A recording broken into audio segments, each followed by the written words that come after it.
On Israel's strikes in Syria, as you just mentioned, a justification for this has been that Israel's doing this with the vacuum of power, the possible instability, that fears of potential terror threats.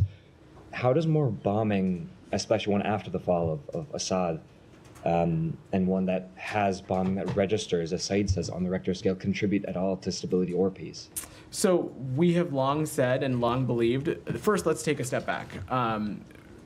Both before the Assad regime and afterwards, malign, destabilizing actors continue to operate in the region and have presence. I'm not a military tactician and certainly not going to get into the details of that. Perhaps colleagues of the Pentagon can do so, but there are malign proxy groups that operate in the region that are hostile to a variety of countries, including, of course, Israel. And so Israel has every right to defend itself. Israel has every right to its security. And as it relates to build up around the border, particularly, as you heard me say, it's our view and our understanding that these operations are limited. But beyond that, I will let the IDF speak to its own operations.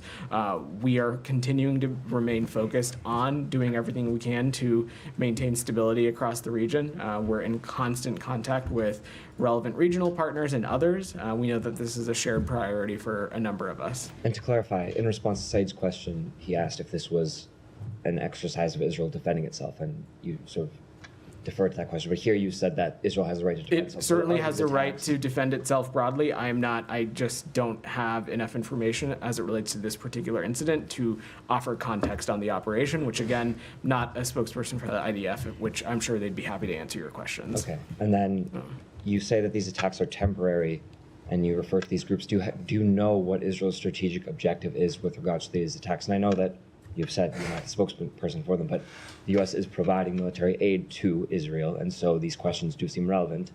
Again, I will leave it to Israel to speak to their military operations.